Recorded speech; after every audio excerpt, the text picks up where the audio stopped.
in, everybody. Come on.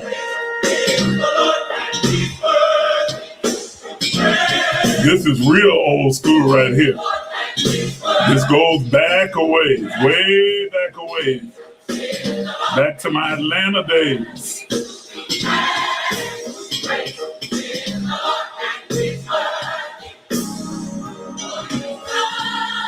Come on in.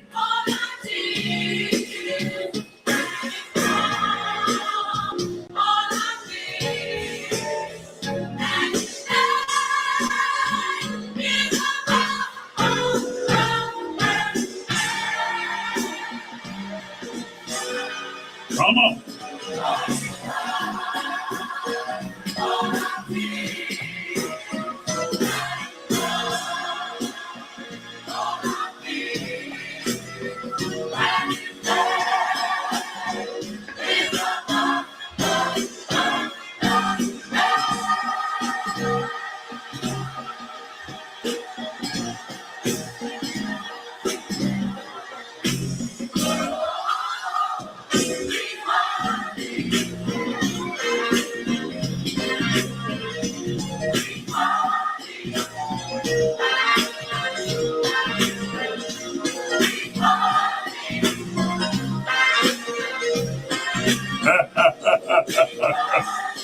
I see you. Hey, Carlos, Janice. I see you, Juanita. Hey, Kathy, Toya, Yvette, Lionel. Yes, sir. You know that's old school. That's real old school right there. They don't know nothing about this. I see you, Teresa.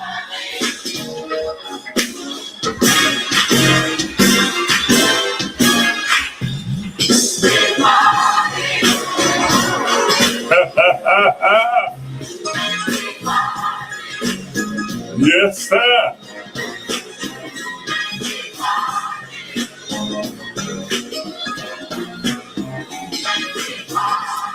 I used to love going over to the Cathedral of Faith just to see Maurice Culpepper and hear the Showers of Blessings choir.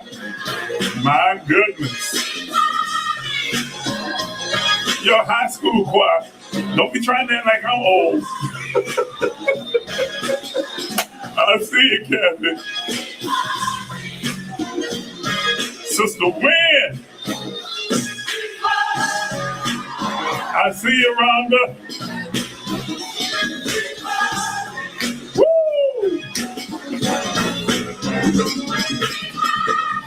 This song still hits. I don't care what y'all say. Maybe a few decades old, but that song still hits. I see you, Melissa, Toya.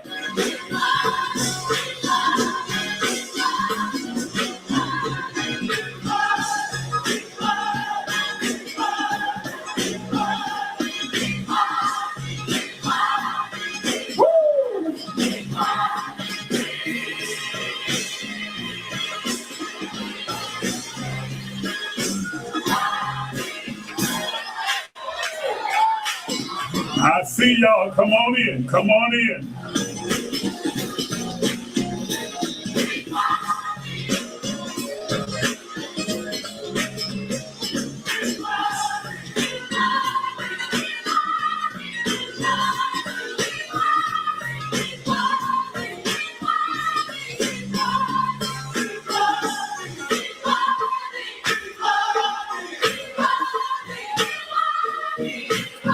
Yeah, getting it wrong.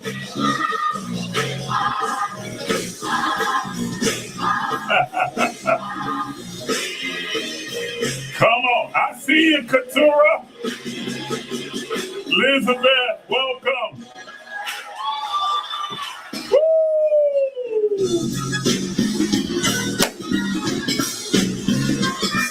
All right, we're going to get into it in just a moment here.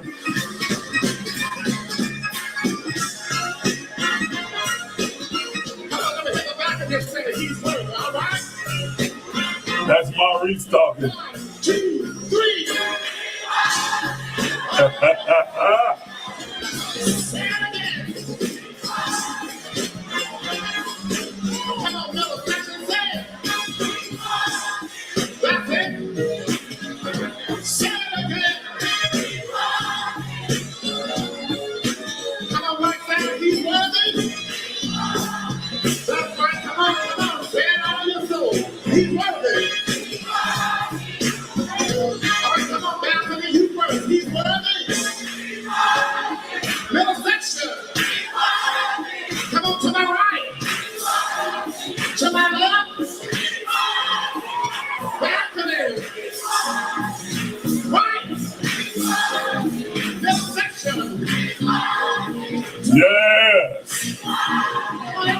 Ooh,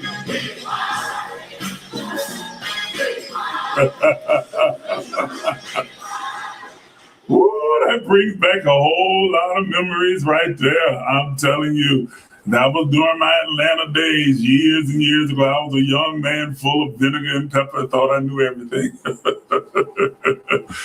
And would go over there just a lot of the times just to hear the choir to sing. And I mean, Dr. Greer was a good preacher, but I really just wanted to hear Showers of Blessings sing. They could just light the place up. I miss those days. I'm like Stevie Wonder. I wish those days could come back again because I love them so. Yes, indeed. Thank you so much for tuning in tonight to Momentum. I know that I've been on for the past few nights. Wasn't on last night, but I was on Monday and Tuesday night with those of you who tuned in. And thank you for tuning in again. And then back here again tonight. And I don't know, we may come back tomorrow night. We'll just to see what the Spirit of the Lord says and how we're led to move and what we'll be doing.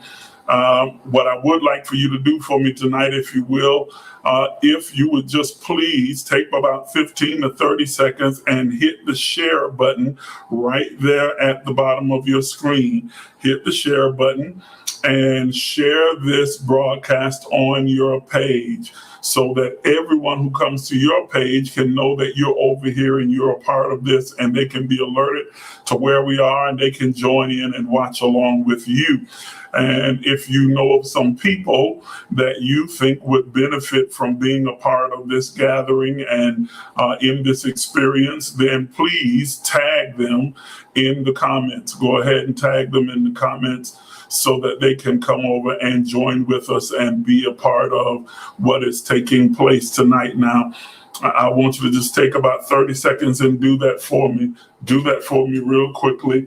Thank you so much, Janice. I see that she's already putting on there done. And once you've gotten it done, if you don't mind, just write in the comments real quick, done. I need all of you to share. Let's try and get these numbers up as high as we possibly can. I'm envisioning and setting a personal goal to get the numbers up above 100, up above 150. If we can't do it tonight, then to do it on Sunday, but to get it done very soon and to start having consistent viewers who are tuning in, because there are some things that are happening in this earth realm and that have shifted in humanity that we need to be aware of and that we all need to be cognizant of, and that God is pushing us, shifting us, and expanding our consciousness and our thought process, shifting our perception and our perspective on things. And I'll go ahead and say this at the very top before I even get into further of what I want to deal with on tonight, is that those who think that after this pandemic has subsided, and it will subside, it is going to subside probably sometime before the end of the year.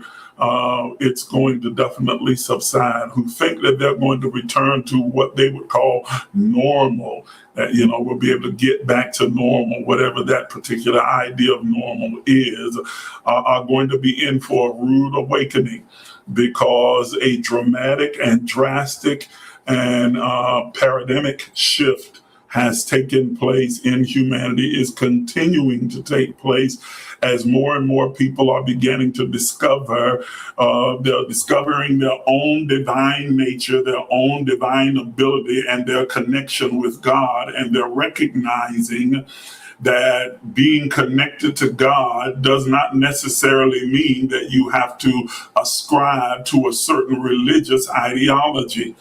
That I'm making some folk mad before I can even get started good.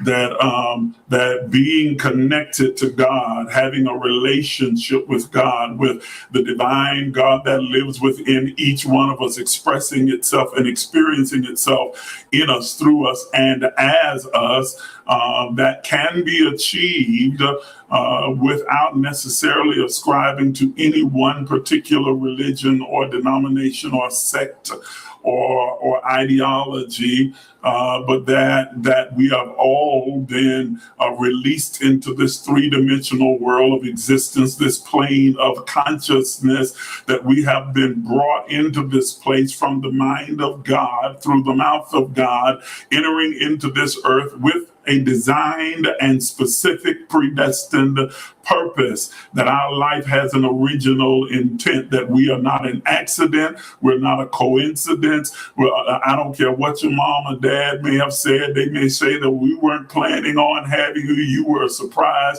You may have been a surprise to them, but you were by no means a surprise to God, because you were predetermined to be in this place at this time, and that there is a specific path that you are walking that will lead you to the place of becoming consciously aware of discovery, rediscovering your original intent in being sent to this earth. You came here fully knowing, you came here fully aware, but you came here with a fully aware and fully knowing in your spirit, but your consciousness began to be written upon by life's experiences, your culture, your environment, the traumas and experiences of your life began to write different messages upon your conscious awareness that shaped and formed the way that you think and the way you perceive things.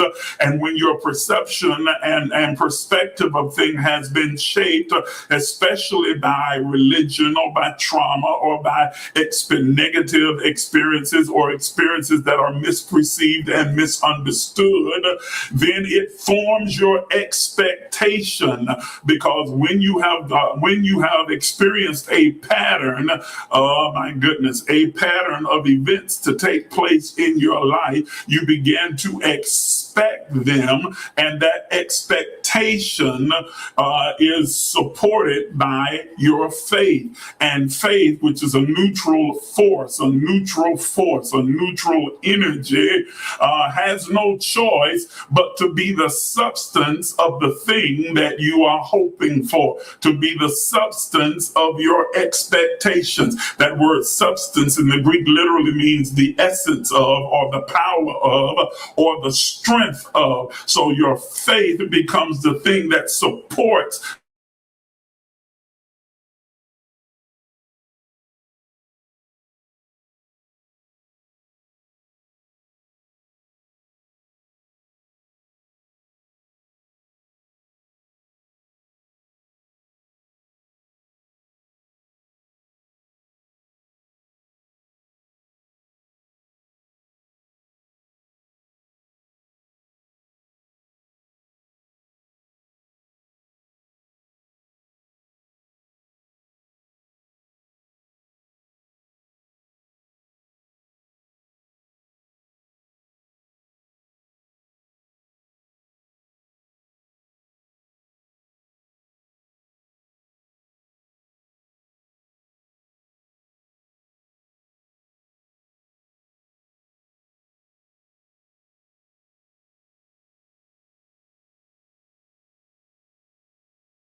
And we're back.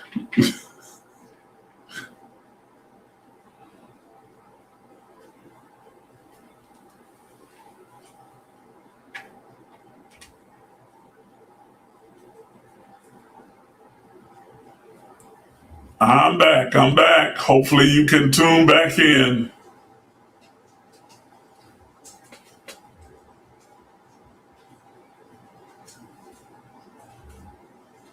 Come on back in. Please let me know when you're here.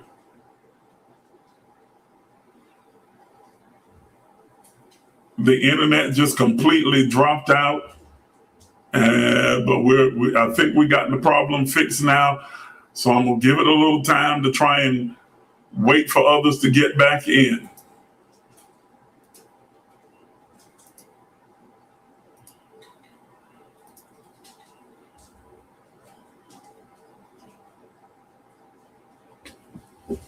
Please share, tag, let everybody know that we're back on the air.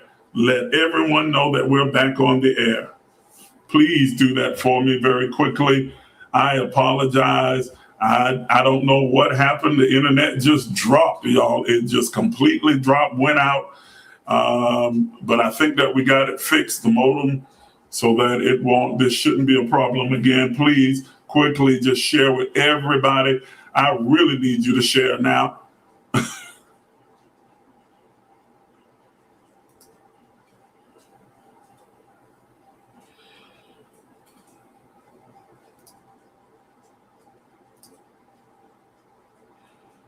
I'll play some more music while we're waiting. There it is again.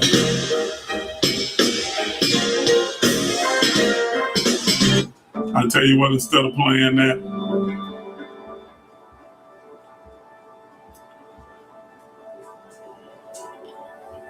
because I don't want to spend too much time there, but I do want to give everyone a chance to get back online.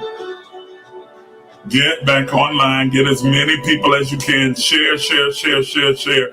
I need you to help rebuild the crowd that was here before so that we can have everybody here.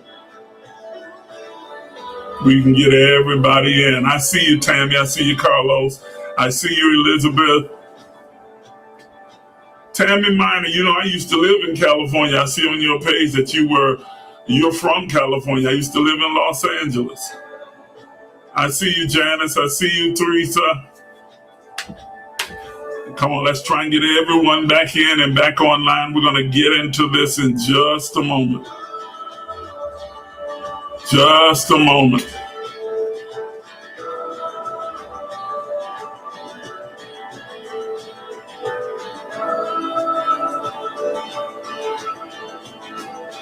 Share. As you come in, please, if you will just make a comment to let me know you're here. Let me know you're here. I can't even see the counter on my screen anymore. My counter is completely off. Oh, Chicago. Okay. The Windy City. I like Chicago. Thank you, Janice, for sharing. Thank you. Everyone, if you will, do that for me. Share and tag as many people as you possibly can.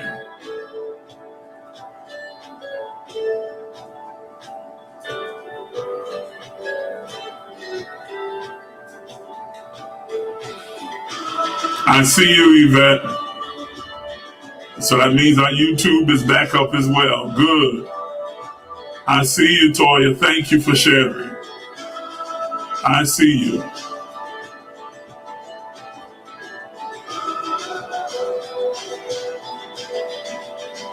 Let's try and get the numbers back up again. If somebody would put in the comments what the count is, I really don't know, because my count is completely off now because of whatever glitch. I don't know what would happen.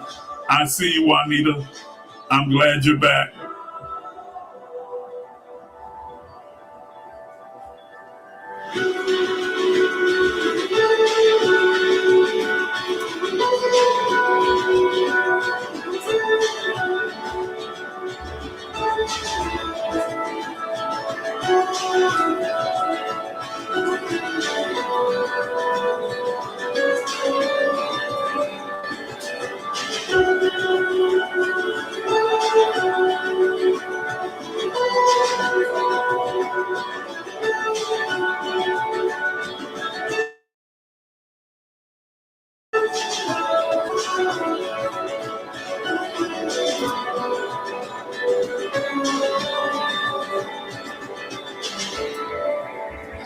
I see you. I see. Okay. Okay. Okay.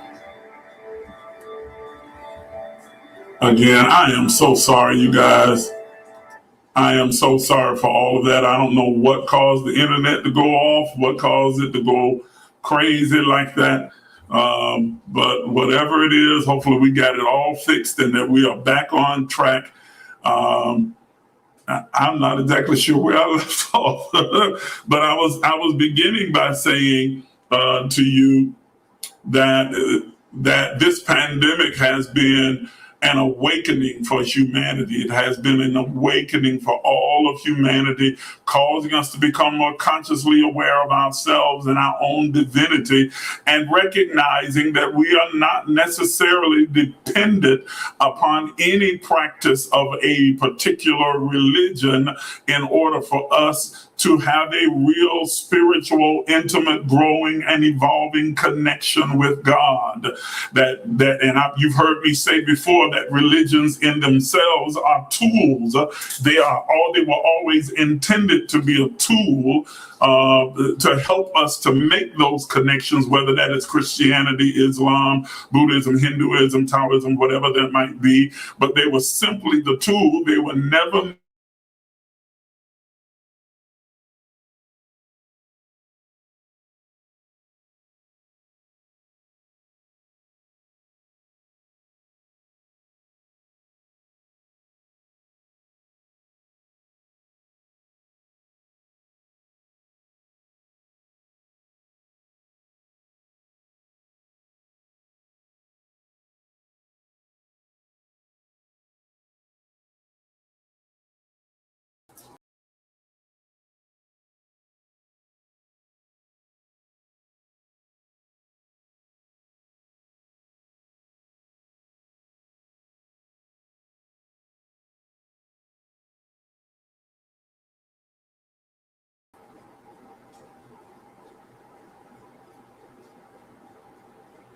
This keeps happening.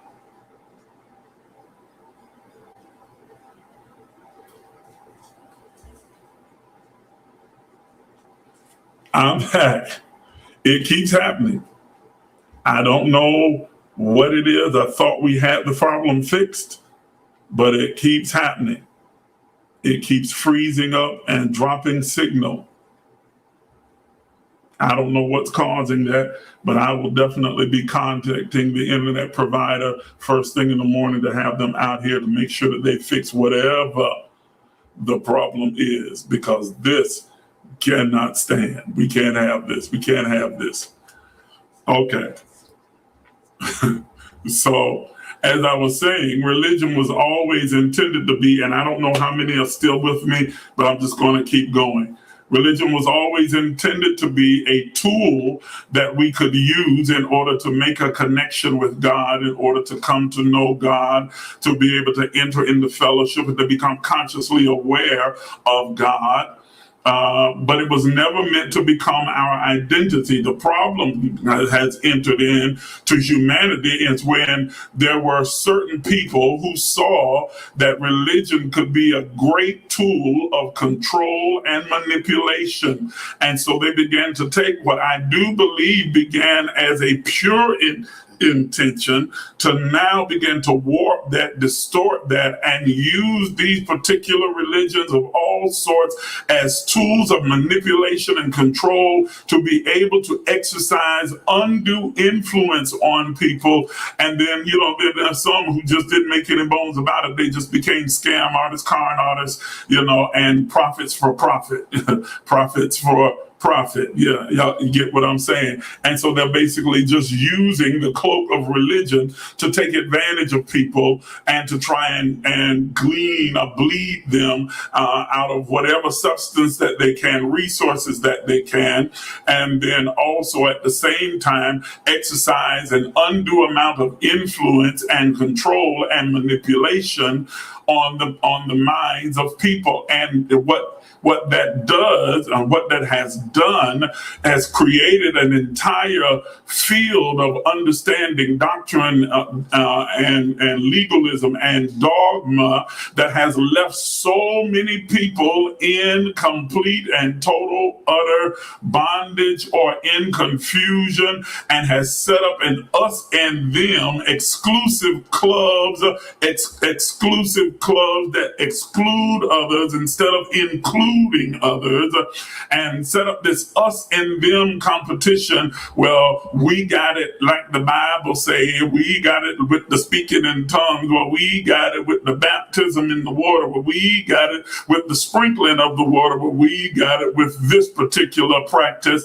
And so it was like, if you're not a part of our particular club, our particular group, then you're a heathen, you're a sinner, you are no good, you are terrible, and you are, rejected by God. No matter how good of a person you are, no matter how wonderful you are, no matter how kind you are, gifted you are, if you don't ascribe to this particular religious ideology, then you are lost.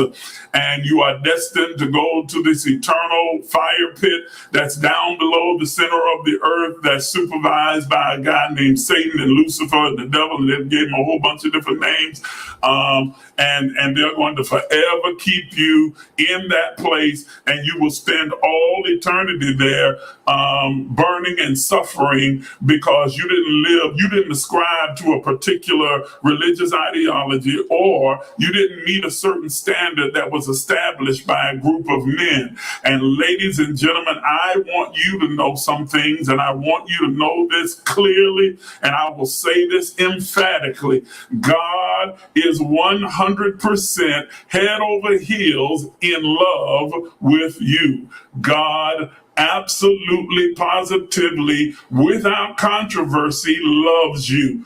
It can't help but love you because you are the divine image, the reflection of God in the earth, made in its likeness. You are everything that God is. And for God to be angry, upset, disappointed, or against you would mean that God would be against itself, because you are God manifested in three-dimensional form. You are God in the flesh. Now, I make a whole lot of church people mad when I say that, especially my Christian brothers and sisters.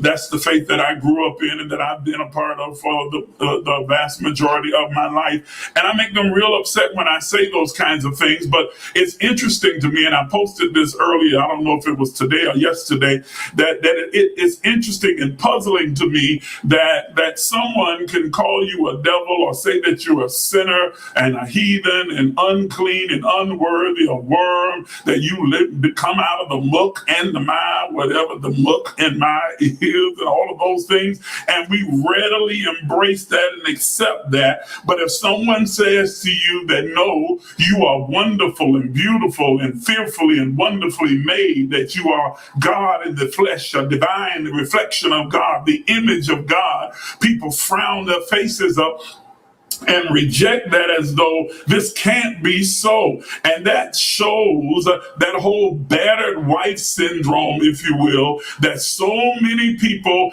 especially in Christianity, are suffering from. They're suffering from this ideology that in order for God to love me, then it has to be because I'm unworthy, because I'm unlovable, because there's something wrong with me, that there's something broken with me. And for all of our life and all of our entire existence in the earth, religion has told us that something is wrong with you, that you were somehow born wrong and created wrong, that you were infected and polluted with something that just made you terrible, that you were born in sin, even though that text is taken completely out of context, wildly misinterpreted, because David was speaking of himself out of his own low self-esteem, but they took it and made it apply to everybody and said we're all just born in sin, born wicked, born deceitful, born terrible, born,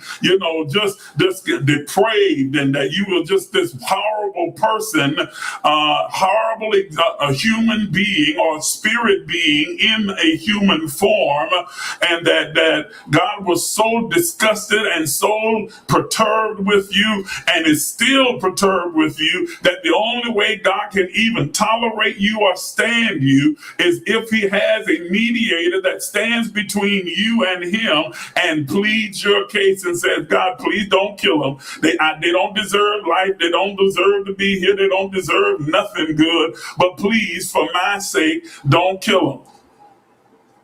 Have mercy on them. Are you understanding what I'm saying? And to say that is the idea that has been levied from all the major religions. All of them ascribe to this idea that all of us were born wrong, as though God made some kind of cosmic mistake when he created each and every one of us that needs to be fixed, and that somehow God is either too indifferent or too impotent to fix the problem unless he has someone stand in. So he doesn't fix it. He just has someone stand in between us and says, okay, I'm not going to fix the problem. I'm not going to make you, completely like me. What I am going to do is have someone stand in between you and I to plead your case. And then because I like him, then I'll go ahead and accept you. And so we need Jesus to protect us from God. What kind of craziness is that? Or we need Buddha to protect us from God. Or we need Muhammad to protect us from Allah. Or we need Krishna to protect us from the divine source. Are you understanding what I'm saying? That somehow there's something broken or something wrong with all of us, and that that it'll never be fixed. It'll never be corrected. The only thing is it will be looked over. And so it will look beyond your fault and see your pitiful, broken down needs. Are you understanding what I'm saying? Now, I know that that's not the way that it's normally said, but that's exactly what is taught and what is promoted in every major religion. But does that sound like the omnipotent, omniscient, omnipresent God? Does this sound like a God that is all powerful, all knowing, and in every place at all times? Does this sound like a God that can do anything and yet he can't fix his biggest cosmic mistake, which would be humanity, and that all of humanity is lost if it does not ascribe to a particular religious ideology, none of which are as old as time or the existence of this three-dimensional plane itself. So that means all of humanity that lived in this earth realm prior to the creation of those particular religious ideologies or beliefs, or those particular constructs, are now lost throughout eternity because they were not a part of that particular group. And that people who, no matter how gifted, talented, somebody, ladies and gentlemen, is going to be wildly surprised if all of these things are true, or if any of them are true. Somebody's going to be wildly surprised when only a few million people or billion people who ascribe to a particular religious ideology are the only ones rescued or saved, or as we say, that meet God in peace, and all the other trillions of people who practice a different religion, all of them are lost. Are y'all understanding what I'm saying? Like that, it absolutely, positively does not make sense. And so then God then now creates these imperfect, depraved, fallen, sinful, broken, dysfunctional beings, puts them in the earth, and then says, now I want all of you to be perfect, complete, and holy, just like me, but you never can be. And every one of them, every religion says that you'll never be perfect, you'll never be right, you'll never be completely holy. You do the best you can and just don't let him catch you with your work undone. How does that sound? That you got this heavenly being that's just sitting there watching over you like some kind of buzzard, waiting for you to mess up so he can go, aha, I got you.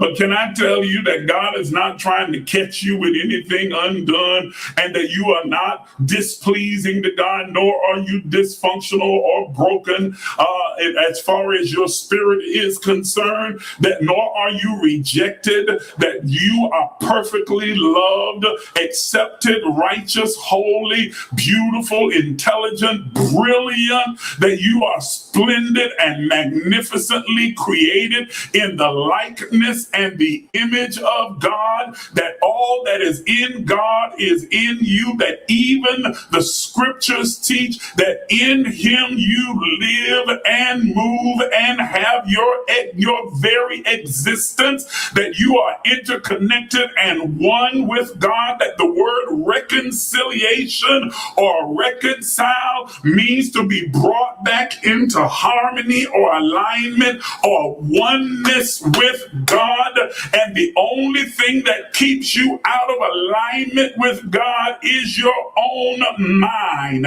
It's not a demon, it's not a devil, it's not a spirit, it's not a hang, it's not environment, it's not a culture, it's not anything external. The only thing that keeps you in any way, into any kind of separation between you and God is your own mind. Even the scriptures say that if this good news, well, what is the good news? The good news is that God is not mad at you. God is not separated from you. God is not upset with you. God is not trying, out to get you. And he says, if this good news is hid to anyone, it is hid to those who are lost. Now, how does he define being lost? He says, whom the God of this world has blinded their mind. Has done what? Has blinded their mind. Has gotten their mind so shrouded, God, in darkness, deception, deceit, shrouded in all of these other voices, external voices, saying that you're not good enough, you're not smart enough, you're not pretty enough, you're not black enough, white enough, tall enough, short enough, you're not enough of this or enough of that. But no, he says your mind has been shrouded, and the work of the soul is to rediscover its true identity. It's to become consciously aware of where I began and who I am in this earth. I am not broken or dysfunctional. I am not bad, and I'm not evil. I'm not lost. I'm not some poor, pitiful pilgrim trying to make it through, trying to make heaven my home. I'm not down here lost, broken, wandering, and meandering in the dark. I and you are a divine spirit that has come out of God and is encased in this form that has a conscious soul, that I am a divine animated expression of God in the earth, that I give definition to life just by my very existence, that I am walking, talking, and living proof of the existence of God, because God lives not only above me, around me, beneath me, but in me, through me, and as me. Let me say that again, that you are walking, talking, living proof of the existence of God, because God does not just live above you, beneath you, or around you, but lives in you, through you, and as you. That God is not some old white man sitting on a throne that sits high and looks low with with a long white beard. No, but God is an ever-present spirit, a force, an energy, a power that lives inside of you. You and I are the temple or the dwelling place of the Spirit of God. God is in you. Whether you went through any of the formulas of any of the religious ideologies that exist in the world or not, God lives in you. And the only thing that you need to do is be awakened or become consciously aware of that fact. The moment you become consciously aware of that fact, you walk out of the darkness and you come into the marvelous light. The moment that you become consciously aware that you are one with God, that you walk in alignment with God, that you and God have an intimate, close, and unbreakable bond because you are it and it is you, that you are one and the same, that when I see you, I see the Father. When you see me, you see the Father. Is the moment that you come out of that fog, out of that darkness, that you come out of that obscurity that's been created within your mind by religion, by culture, by environment, by family, by bad experiences that tried to tell you that you were something other than what you are. But I am here to say to you who are watching me tonight that you are you are not defined by any of those experiences. You are not defined by any of those words that have been spoken over your life. Your life is defined in the heart and mind of God. You are all that God is in the earth. Let me say that again. You are all that God is in the earth. And if you want to practice a religion, there's nothing wrong with that. But do not make the religion your identity. It's the tool. It is not your identity. It is the tool, but it is not your identity. Say that way, don't get too hyped, because I want to teach and talk. I want to teach and talk. Religion supposes that God is somehow repulsed with us by its own image. How can God be repulsed and disgusted with its own image? You made in the image and likeness of God, yet God don't like you.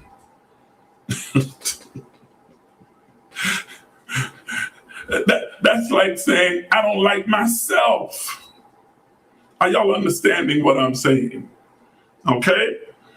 And unfortunately, these religious rules, they reinforce these false ideas that we are so bad and so evil and so unacceptable that God has somehow made, like I said, some type of cosmic mistake. And when he created us, that he can't seem to correct, or he cannot seem to get fixed. And so we go through our entire life thinking that we are dependent, that we are somehow illegitimate, broken, and dependent upon some external force to come and rescue us and make us better and make us acceptable, or at least hide how wicked and evil and terrible that we are, so that we can hide behind it and God may not see us then, which is kind of ridiculous, because how could the all-seeing God not see?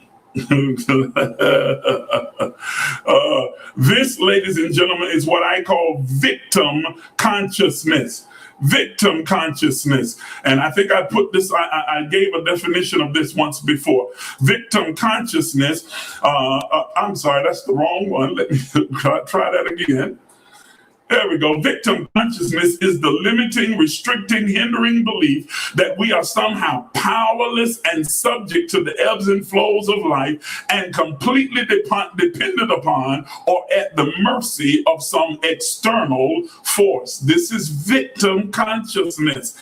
It is reinforced by religion that we are just these terrible, wicked, evil, messed up, sinful, lost, broken, depraved, deceived individuals, and therefore we are subject to all the winds and doctrines and the ebbs and flows of life, and completely dependent upon some external force, deity, or entity, or at the mercy of some external force or entity that it can, the devil get on my track, trying hard to turn me back, that, demons and devils are just all around me, and they just messing up everything in my life, or I'm leaning and dependent on, and I'm praying and looking up to heaven, waiting for my chariot to swing low, and you come let me ride, come and rescue me. Y'all not hearing what I'm saying, when in fact the one that you are looking for is inside of you.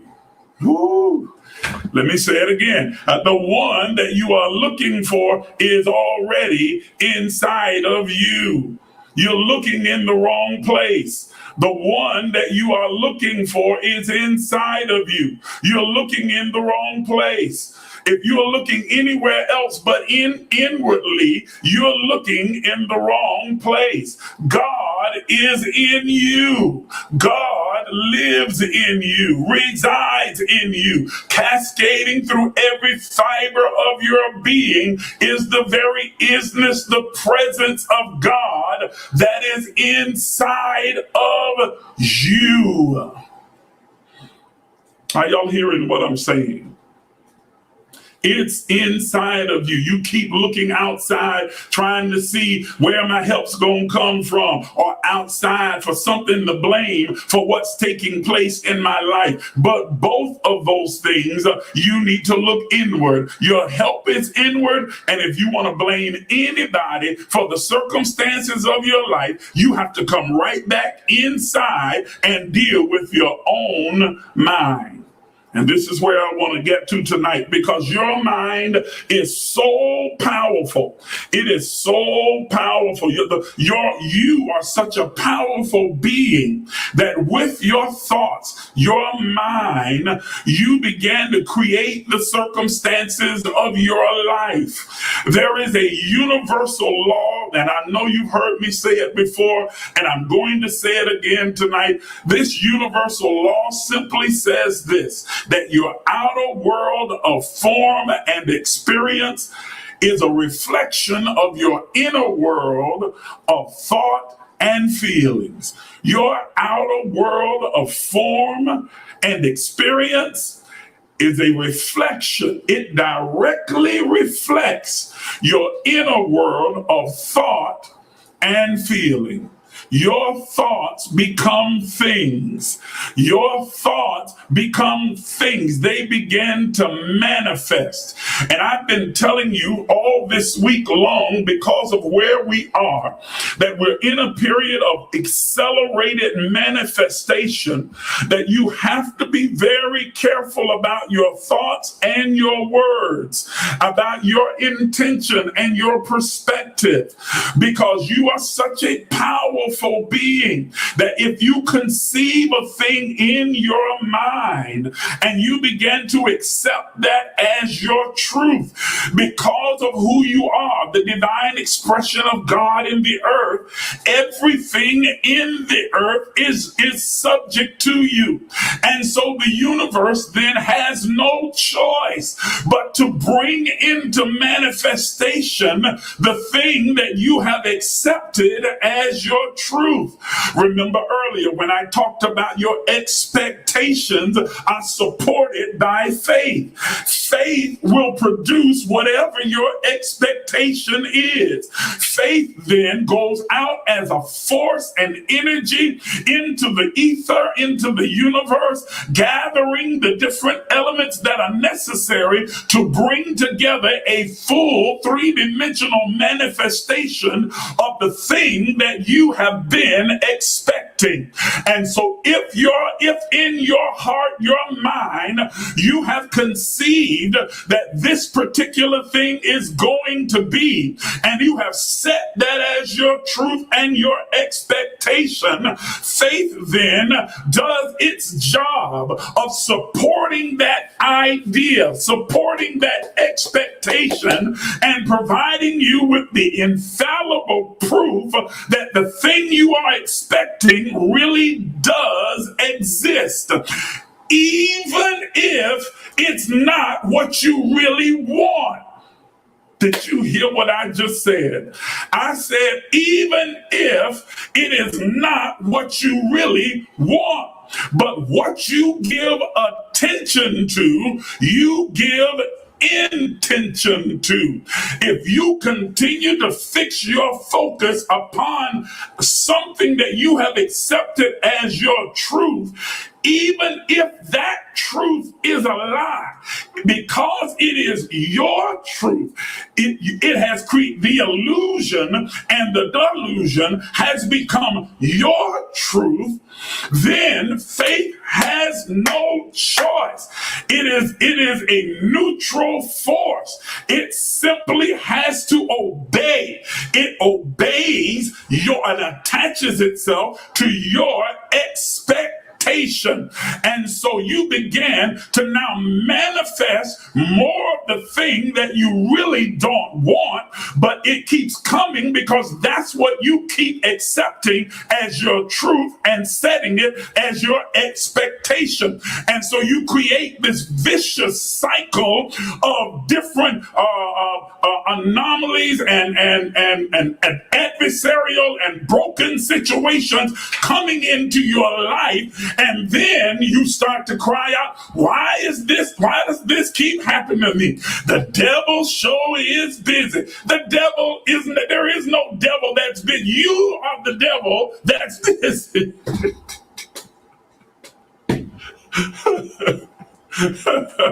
Oh my goodness, I'm not calling you the devil. I'm not calling you the devil. But what I'm telling you is that if there's not some outside entity that's causing these things to happen, if you keep seeing these things recycle in your life, it's not the work of some outside entity, some outside force. You have to look inward. What is it that I'm saying, thinking, believing, and feeling that is imminent or emitting that kind of energy and frequency from me that's causing my faith now to attach to these things and begin to manifest them in my life? If you want to change what keeps showing up in your life, change your mind.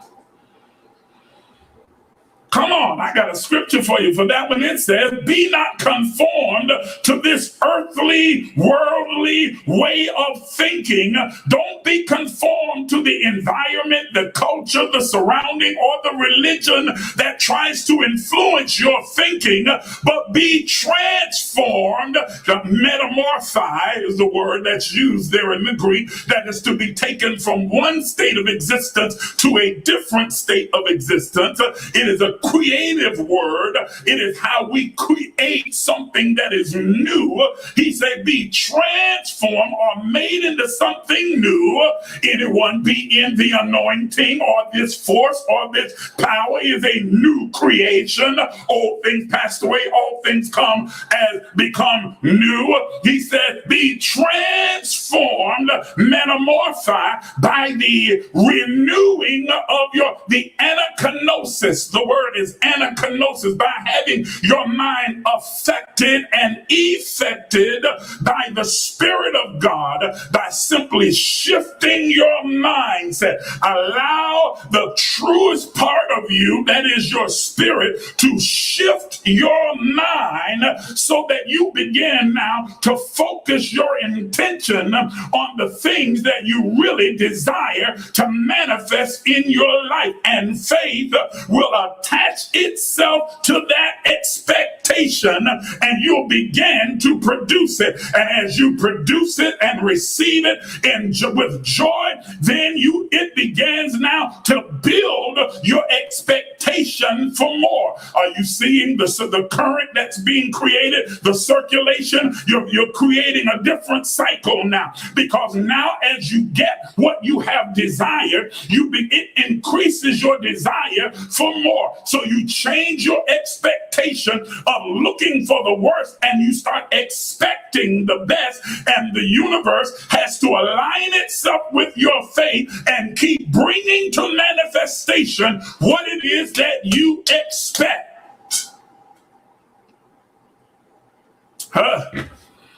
Are y'all hearing what I'm saying?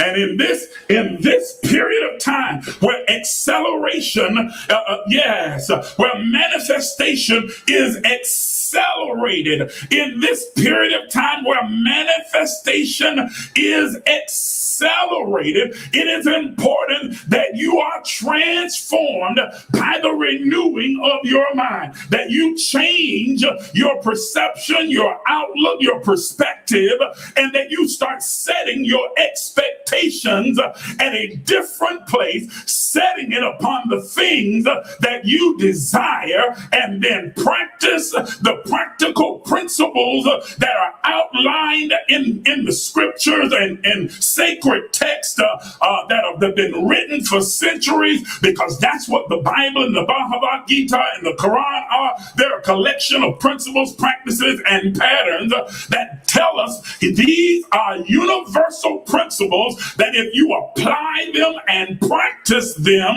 you will operate as a God in the earth, creating and co-creating everything that you desire. If you don't want it, then stop creating it and create something different.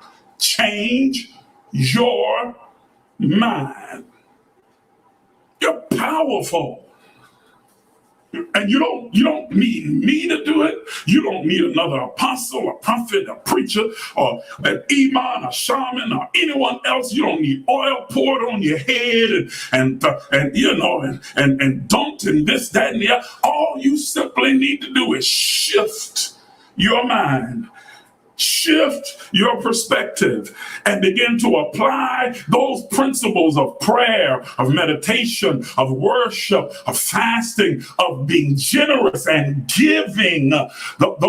These principles, they then begin to apply or enact or employ the laws that govern the universe, that is the kingdom of God, which is within us. It begins to enact or activate or ignite the kingdom or the laws that govern the universe within us, causing us to abound more and more and more and more and more. I'm trying to help you. I'm trying to show you how you can practically apply these things and get you to understand just how magnificent and brilliant and bright and powerful you are. I want you to understand that. I need you to understand it so that you can take advantage of this time, this season, this moment that we find ourselves in, so that you can rapidly begin to manifest the things in your life that you desire. Are y'all understanding what I'm saying? Are you understanding what I'm saying? Do you hear me? Do you hear me? Okay, spend less time complaining, spend less time murmuring, grumbling, and complaining about the condition of your world, of your life, of your circumstances, and spend more time focused on what you want them to be. What do you want them to be? Because you have the power to change it. What do you want them to be? Who do you want to be? Who do you want to become? You have the power to change everything. You create your world. Are y'all hearing what I'm saying? It is the discovering of our misplaced self. Woo. Rediscovering the lost or misplaced self is the goal of the soul in this earth realm. The whole purpose of this whole earth experience is to remind us of who we are, so we can fully take advantage of this experience and begin to experience what real abundant life is in this earth. As long as we remained a thought in the mind of God, we had no idea, no experiential idea of what abundant life is. In order to experience that, you had to come here and be able to really experience what it means to live and have abundant life. But circumstances, situations, environment, culture, religion, family connections, trauma drowned out our knowing and conscious awareness and made us completely blind or darkened our mind, oh my goodness, to our own divinity. So instead of experiencing abundance, we experience misery. We begin to experience misery and begin to think or accept misery as the norm. We fall into what I call survival mode. I'm just trying to make it from one day to the next, from this week to the next. I'm just trying to get through. If I can just make it to 25, I can make it to 30. If I can make it to 50, if I can make it to 55, if I can just make enough to make it through this week, if I can just make it to retirement, if I can just get to the, if I can just get my kids in college, if I can just get married, if I can just get, y'all not hearing what I'm saying, survival mode, not thriving, not living, not really experiencing abundance, but just enough to get by. And I'm telling you that is not what you are designed for. You are designed for so much more. You are designed to experience abundance. You are designed to experience limitless, boundless, endless, infinite abundance. But the word is nigh thee, it's even in your mouth, it's in you. You get to determine whether you're going to experience it, and now to enter into a period of accelerated manifestation where these things can begin to manifest themselves even quicker. This is a gift. This is a gift. And I don't want you to let this time go by and you not take advantage of it and not jump into the stream and flow with it. I see all of you. I see you. I see you. Yes, survival mode is a disaster with no growth. Did y'all hear that? That's Sister Williams. Wait a minute. Hold on. She said, that's the wrong one. There it is. Survival mode is a disaster because there's no growth. You're just going from one bad situation to the next, moving from one spot to the next one, but it looks just like the one you just came from because there's no growth, there's no evolution, there's no development, there's not you really making any kind of quantum leaps to move into a higher dimension of thought or being or existence. You are just simply trying to make it to the next place. Are y'all understanding what I'm saying to you? And so you become stagnant and stale. And you cannot afford in this time to be stagnant and stale. You cannot afford to miss this moment. You cannot. You have waited for this way too long to walk into a period just like this where you can begin to change the totality of your life. You cannot let this moment pass by you and have to sit around and wait for another moment to come or another opportunity to come. You have got to move on it now. You have got to apply these universal principles right now so that you can begin to produce and experience the life that you desire to experience. Are you hearing what I'm saying? Y'all forgive me for 1 second. I need to talk to somebody. Tammy, I see you on the line, and I just had a chance to speak with you a little bit earlier when you made a comment on one of my posts, but I want you to know that this move that you are in the midst of making right now, this move to a new state that you are moving into, is going to be extremely productive.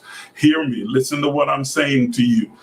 Go into this experience and go into this place with a completely open and optimistic mind, because there are several people that you're going to come in contact with who are not within the norm of the kinds of people that you would normally connect with, hang out with, or converse with, or even have any kind of contact with.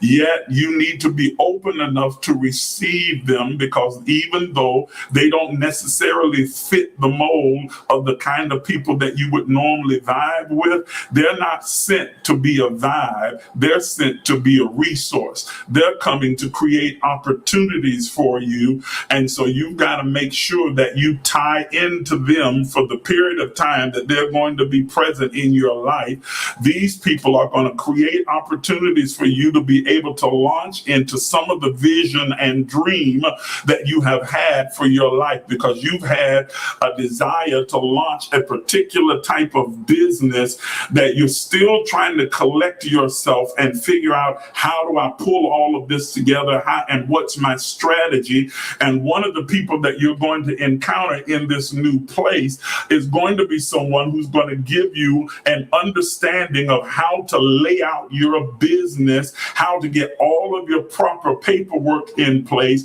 and help you to begin to put together a strategy. And I keep hearing marketing strategy. They're going to help you with your marketing strategy, so that when you launch your business, you're going to launch it in a fashion that's going to cause it to be extremely successful.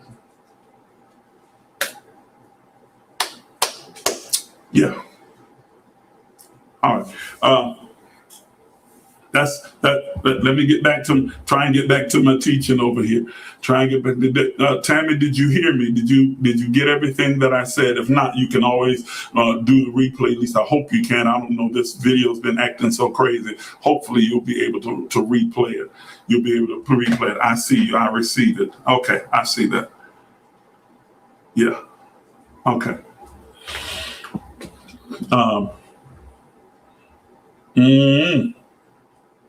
Yes, indeed. Yes, indeed. Yes, indeed. Yes, indeed. This is going to be good for you. This move is going to be good for you. You are going to wonder why you hadn't made this move a whole lot sooner. This move is going to be good for you. It is very good for you. Very good for you. Very good for you. Very good for you. All right. So it is important that you take advantage of this time, this period that we are in, because what it has done is set up a period of time for those who are in alignment, who are in tune, who are hearing God, walking in harmony with God and with themselves, to be able to start now to make drastic shifts, changes in your life, and begin to produce the kind of flow and the kind of circumstances in your life that are beneficial to you. That are beneficial to you. And I'm hearing this as well, that the Lord is saying to me, I'm hearing the Spirit say that this is a time to be reconciled. Not reconciled with God. You're already reconciled with God. You're one with God. But to be reconciled with others in your human experiences, that you need to be reconciled with them. This is a time that you need to go and settle some old accounts. Everybody, are you hearing what I'm saying? This is not for any one particular person. This is for everybody that's on this live, and you're not here by mistake. You are here by the divine providence of God. You were meant to be here. There are no accidents or coincidences. And I'm telling you that it's time for you to go and settle some old accounts and settle some old issues and mend some fences and be reconciled in those broken relationships. Not reconciling doesn't mean that you have to go back to being bosom bosom buddies and hanging out and talking on the phone every day. It means that you get closure around those things that were left open, that the scab was pulled off of and it was left bleeding, that you get closure there, that you come to some peaceful conclusion there, even if it means that the two of you will go off in different directions, but at least there is no animosity or offense there. It's time to go back and be reconciled, because some of the things that you want to manifest are being hindered by the root of bitterness that's there. That root of bitterness defiles everything. It blocks your energy. It blocks the flow of the anointing that would go out before you, creating and building and constructing. And so you need to go and reconcile those things with those people. For some of you, it's family. For others of you, it's other friends. Please understand that with some relationships, you cut them, and that means that it's over, it's done, and I'm moving on. But then there are others that you don't cut, you just simply untie. That means you leave room for the possibility that we could reconnect somewhere down the road, that while it may not be good or healthy for us to be a part of each other's life now, at another time when we both have evolved, we'll be able to come together again and be of service to one another. But you've got to deal with those things that have caused the division, the strife, the malice, the art, or the offense. That has been created between you. There's some of you that this applies to you and your child. You need to go ahead and mend that relationship. And I'm sensing that there's an urgency to do this. So this is not something that you say, well, I'm going to get around to it. I'm going to do it after a while. I'm going to think about it. Yeah, I am. I'm going to. No, it's an urgency about it. So you need to act on this, and you need to act on it now. You need to act on it now. You need to act on it immediately. Immediately. Reconcile yourself. Reconcile yourself. Reconcile yourself. Do it now. Do it right now. Do it right now. I want you to be mindful in this hour also of the words that you let come out of your mouth. Be very, very intentional and impeccable with your words. Be very intentional and impeccable with your words. I wrote something down that I'm going to read to you earlier today. I wrote it down. It says, words are thoughts expressed. Thoughts are ideas formed. Ideas are energies come together. Energies are forces released. Forces are elements that exist, and elements are particles of God, portions of all the things that are. They are the beginning of all things. In beginning is God, and the end is action, which is also God, creating and manifesting, or God experiencing. I'm going to repeat it again because I know I said it quickly. Words are thoughts expressed. Words are thoughts expressed. Thoughts are ideas formed. Ideas are energies come together. Energies are forces released. Forces are elements that exist, and elements are the particles of God, that portion of all things. All things come of God, come out of God, and therefore all things are a part of God. Everything is interconnected with God. God is the one source, and everything emanates and flows from that. God is the progenitor of all things. All things. So we are at the point of thought. starting at the point of thought, our consciousness is the incubator of all creation. Everything that is began with a logos, a thought, an idea, a concept, an image, an imagination, a vision. Everything begins with a thought that shapes a perception or perspective that informs our words. And our words release now, it gives form to the energy of our thoughts. Are you understanding what I'm saying? That thoughts, words are the expression of our thoughts. It gives form to the energy that has been created by our thoughts. It gives it form, and it goes out then into the ether, into the universe, and the universe then quickly gathers those pieces and elements that are necessary to bring it into manifestation. So you need to be very intentional at this time, during this period. Well, you need to do it all the time regardless, but especially during this time, be very intentional and impeccable about your words. Even when you say, well, I really don't want this, or I don't want that, or I don't like this, or I don't like that. No. Eradicate that and speak in the affirmative. Instead of saying what you don't want, because then you give your attention to that and you give intention to the thing that you say you don't want.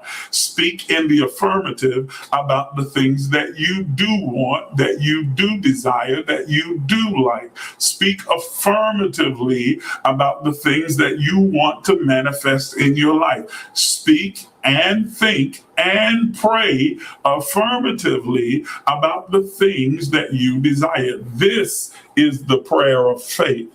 The real prayer of faith is not begging and pleading and requesting and slobbing and spitting and rolling under benches and blowing bubbles and snotting. Real prayer, effectual and fervent prayer. Effectual, that word effectual meaning effective, that's good. Effective and fervent, the word fervent there meaning intense and consistent. Intense and consistent. So effective and intense and consistent prayer, affirming the things that I want, availeth or produces much. It causes to manifest. Let me say that again. Let me say it again, because I want to make sure that you get this principle in you tonight. Okay? That effective, consistent, intense prayer affirming the things that you desire will produce or avail much. Effective prayer. What makes it effective is when you pray in faith. Not I want, I desire, not I don't want, please don't let happen. Oh Lord, block the hand of the enemy and beat back the forces of darkness. Or any of that, but simply speaking in the affirmative that I am, I have, I will, I desire. Those things. Are you hearing me? Speak in the affirmative. I am.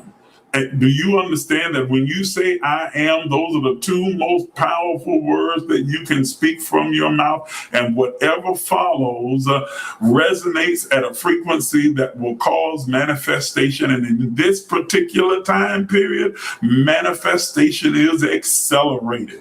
When you say I am at peace, I am rich, wealthy, I am righteous, holy, I am gifted, talented, brilliant, I am clear, I am love. When you say those things, it resonates within your soul, going to every fiber of your being, and it begins to generate a force, a field of energy that begins to manifest all around you. And in this environment, that manifestation is accelerated.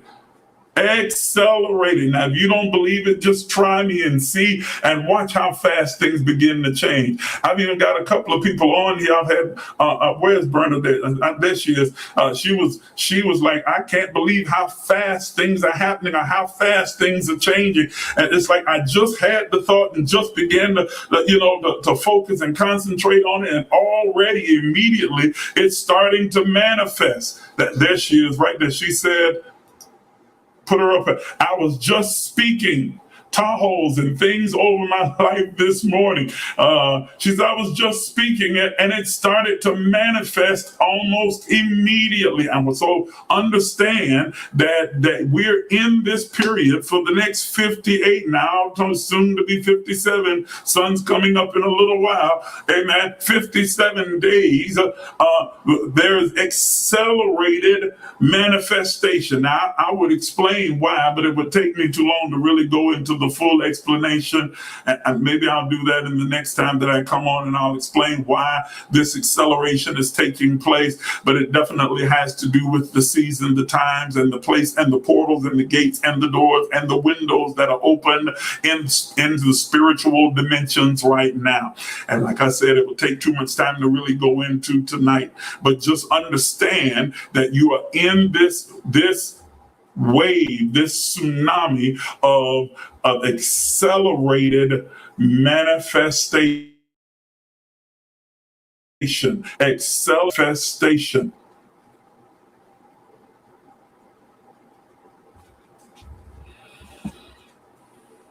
And Antoinette, I want you to be very mindful about what you say. You have had certain desires hidden within your heart for quite some time now. Now you need to bring those desires to the forefront of your mind without fear, without doubt, and know you're not wrong for thinking it, wanting it, or desiring it. I know religion is such a terrible, well, it's not terrible, but in its present form, it is such a terrible and dangerous and manipulative thing, because religions put forth these ideologies, rules, regulations, legalism, laws, and dogma and doctrines to try and say to you that who you are is not enough, is not good enough, and so you need to be what these rules will make you into being. If you need to follow these rules and you need to follow these prescriptions, these laws, these legalisms, so you could be somebody other than who you are, because who you are is wrong. I'm telling you, who you are is right. Yes, you, with all of your quirks and with all of your, eccentricities that you have about yourself, you are uniquely, divinely expressing who God is. So don't you dare for one moment think that it's wrong for you to think like that, for you to want this, for you to desire this, for you to, to think about these things, to envision these things. Get those things in the forefront of your conscious mind and let them begin to shape your thoughts and your words, and begin to speak those things, and then apply the corresponding actions to the things that you desire, and watch how quickly they begin to manifest, not only for you, but for your children as well, because you are going to be the beacon. Well, you're not going to be, you are the beacon light that will shine this understanding and this insight and this revelation into their minds. They have long since, in all of your years of raising them in and around the church, they're like, okay, yeah, we respect that, but they really don't ascribe to it because they've got some issues with some of the things that happen in and around the church. But I promise you, if you will open up and begin to share with them this revelational, evolving truth that you have now begun to walk into and embrace, they will embrace it as well. And this is going to revolutionize not only your life, but the life of your children as well. Mm-hmm. Mm-hmm. Mm-hmm. Mm-hmm. People will tell you, "You so strange, you so weird, you so I can't believe. I know. I just think I can't believe you." Like, but trust what I'm saying to you. You are everything that God wants you to be. There is nothing wrong with you or any of you that are watching me on this live right now. There's nothing wrong with you. God made you exactly the way that you are. He loves you. He accepts you. He adores you. Do you understand what I'm saying? Yes, there are some things that you have to work out and you have to work on to shift and to change that are not the real you in the first place. God loves the you that you really are, not the you that you pretend to be, not the you that others have told you that you are and you've accepted that you are because that's what mama them and grandma them and your church told you and the bishop told you or the trauma told you that this is who you are. That's not the real you at all. That's a facade. That's not your real identity. God loves the real you, and you now have to start loving that you as well. You have to uncover and rediscover that you, that divinity, your real identity, and fall in love with your true self. Many of you are starting to discover it right now. Many of you are already starting to realize that you are not the person that you were told that you were supposed to be, raised up to be, but that you are completely uniquely different. And you're starting to rediscover your own voice. For the very first time, you're starting to hear your own voice and not speak the voice of your mom or your grandmom or your dad or your brother or your cousin or your uncle or your auntie, or the voice of your religious belief or ideology, or the voice of your community or your culture or your environment, or the voice of your trauma, your experience, or any of those things, but to speak with your authentic voice. What a wonderful and powerful thing. Man, I didn't know it was this late. I didn't know I had been on for this long, but I know we've had a whole bunch of interruptions all the way through with the internet, but we're gonna get that taken care of first thing in the morning. I thank you so much for tuning in with me tonight. I thank you for being a part of this particular experience with me tonight. I want to invite those of you who are on this live. I, at the beginning of this year, launched an entirely new ministry called Emerge. Emerge is not your typical ministry. It is a virtual online community, a virtual community that is centered around empowering people as they take their journey towards spiritual wholeness. I'd love to have you become a part of it.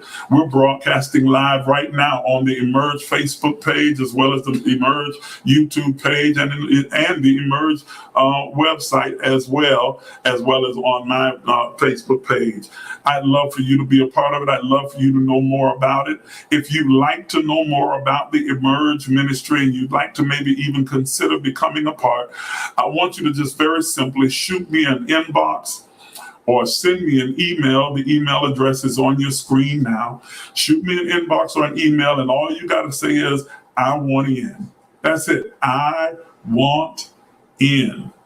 The moment you send that to me, I'm going to send you out a packet that will entail or have attached to it the vision for the Emerge ministry, what our overall vision and our beliefs, and 8 conscious principles that we follow, a partnership packet along with a welcome letter.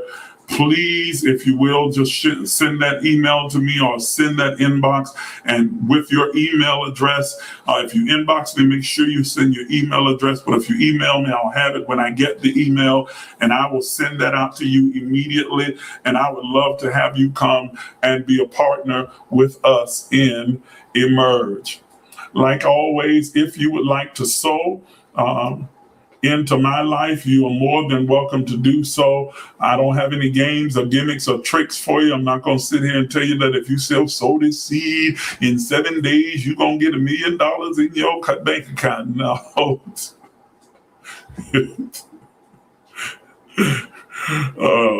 But I will say that it is the way that you express your love and generosity and your appreciation for me and for this ministry. It is the way that you express that in a tangible way by your giving. And it does indeed, the law of circulation and the law of increase and the law of sowing and reaping is indeed enacted and employed when you begin to sow seed. So as you sow your seed or you give to me, then you definitely enact those laws and set yourself up to receive good measure, pressed down, shaken together, and running over shall men. That means you'll make special in contacts and have encounters with people of wealth and resources and means to be able to give into your bosom good measure, pressed down, shaken together, and running over. You can do that by simply going to your mobile banking app that everyone has now. Everyone has a Zelle account. It comes with your mobile banking account. Use the information that's on your screen, the email address there if you want to Zelle your seed in that manner. Or if you don't want to do that, then you can go over to the website, which is www.aimministriesinternational or int.org. And there are 3 ways that you can give there as well. We would appreciate whatever you do. And it also gives you a chance to see more about Emerge and what the ministry is all about. I hope that you'll take a moment and go over and visit the website and consider becoming a partner with us. All right, I think I've said everything that I need to say. I don't have my usual setup to have music playing and everything else like that because the internet just kind of knocked everything out. But I promise you that when we come back on Sunday night, we'll have it all together. Or we may be back on tomorrow night. We'll see what the Spirit of the Lord says. We'll just see. But until I see you again, you have the best day ever, and you have a productive night. God bless you.